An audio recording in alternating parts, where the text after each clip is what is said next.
Hi guys, my name is Haley Ferguson. This is my case study for EDL 850, Internet Use Violations Threats over the World Wide Web.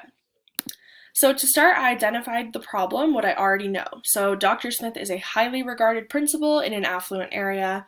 He only hires the best teachers. So he hires Miss Tate. She is extremely educated, but she has never taught before. She has her bachelor's, master's, and more post-grad work.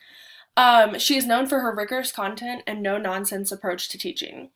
Student stress levels have gotten higher while students have been in her class, and a lot of parents have called Dr. Smith to complain. He's gotten numerous calls, and they're worried about their students failing or getting low grades in this class. So what I already know continued, Dr. Smith has had several conversations with Miss Tate about how she approaches teaching and how to have a little bit more of a positive relationship and impact with her students, but she's not implemented any of these strategies, so he continues to get parent phone calls. And the school has a 3-day weekend, so Miss Tate goes to visit her family. When she comes back, she opens her email and clicks on a link, and it takes her to a Facebook page that is talking poorly about her. It's vulgar, and it poses the question, who wants Miss Tate to disappear? So she calls Dr. Smith immediately and explains the message and the situation, and he asks her to send the link over so he can see for himself what she's talking about. And he asks, has anyone been unhappy with you lately? Have you had any student problems? And Miss Tate says it is probably a student named William Hall. Dr. Smith says that he will print hard copies of the website and call William Hall into the office tomorrow. He says that if it is not resolved, he will get the district technology professionals involved to identify where the website came from. And Ms. Tate tells Dr. Smith she will be sleeping at her parents' house because she feels unsafe in her own home.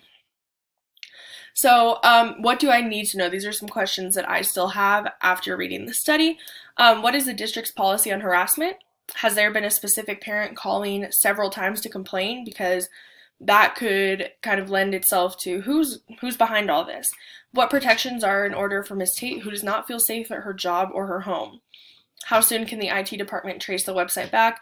And when the student or parent is discovered, what are the next steps per state laws and district policies? And it all kind of depends.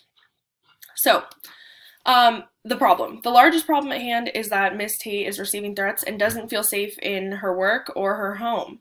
The second problem is that a student or parent is trying to threaten Miss Tate to change her teaching style using defamation and malice.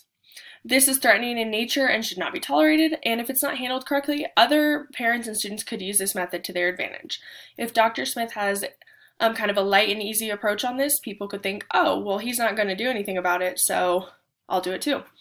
And it could change, other staff members could see how it's handled for better or for worse, and it could change their perception of the school and Dr. Smith. So my plan of action, I recognize that this subject is delicate, but it needs to be handled swiftly and correctly because you would hope that these threats aren't going to come to light and be true, but you never know. So Dr. Smith should inform his supervisor or the higher-ups of the situation, whether that's the superintendent or whoever's in charge of all building principals, and then he should have the IT department attempt to track down the email or Facebook page. Dr. Smith should also provide a substitute for Miss Tate for the day, just to ensure her safety. There's no need for her to be there if someone's threatening her, and you never know what act of violence could be carried out. And the first thing in the morning, Dr. Smith should call William Hall into his office. I think that he should make William's parents aware of the situation, so he's not just pulling a kid in for questioning and stuff and stepping on his parents' toes.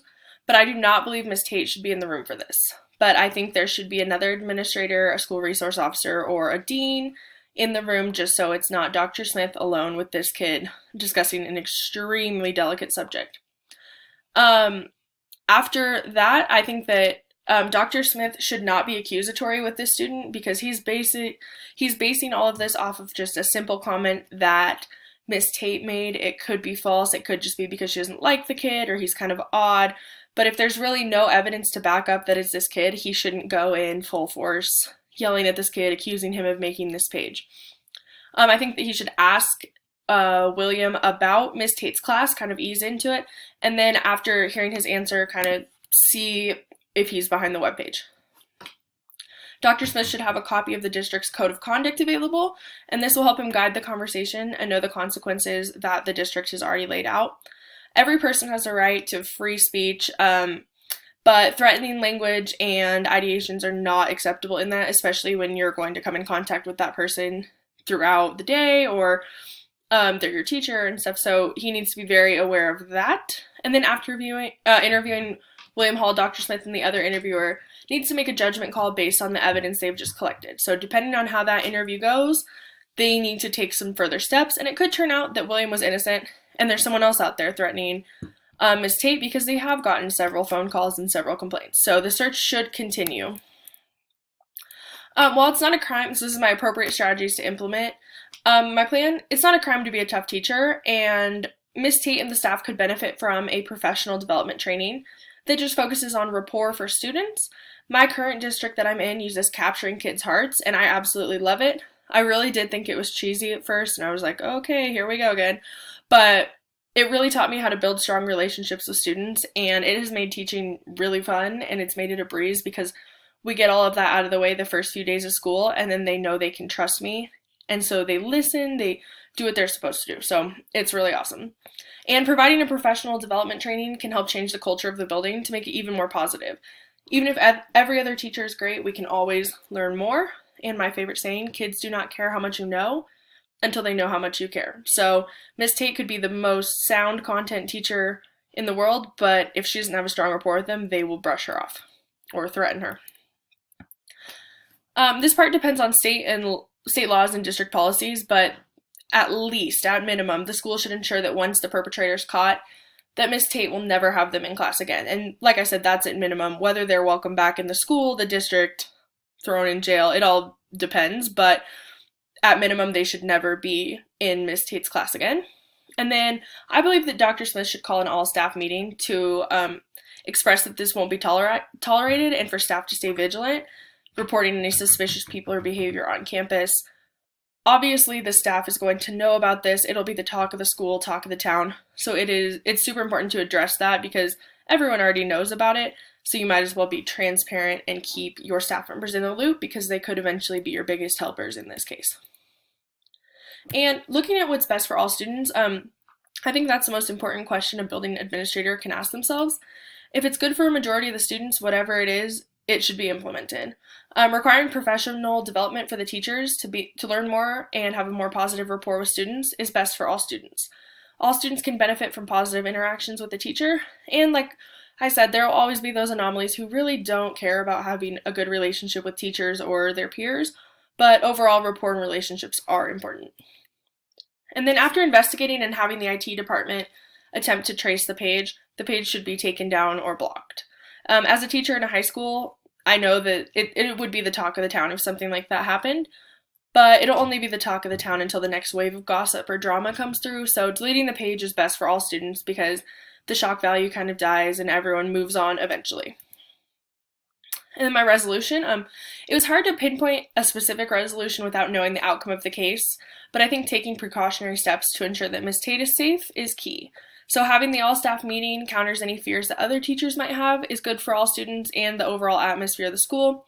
If teachers know that they are protected, they can calm students down and downplay the situation as to not cause issues or disruptions to the learning environment.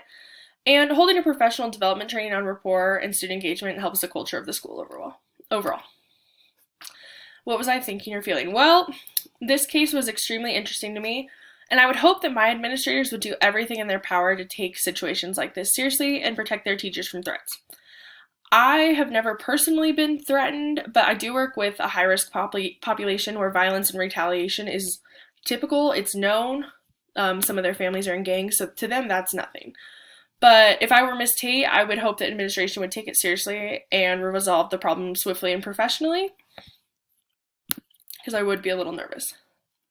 And then some unresolved issues. I could not help but think that Ms. Tate is not a good fit for this specific school. As I stated before, being a strict teacher isn't a crime and it's not a bad thing, but if it's getting you death threats, it may be time to find a new job or career. It's never the fault of the victim. It's not her fault that she's getting these threats, but just to be preventative about that, I would probably try to find a new job because the true colors of these people have already been seen. Even if it's not every single student or every single parent, it's not worth losing your life or being scared to lose your life. And then Dr. Smith should also reconsider who he's hiring. If a teacher isn't willing to listen to the advice of their superior, I don't know how that would go over in the school I'm at. It appears that she's not willing to change. So I think that's an important factor, being humble and just recognizing that we could always do better. And then going off of standards and professional ethics, this is standard 5. Component 1, integrity. So in this scenario, I had Dr. Smith call an all staff meeting.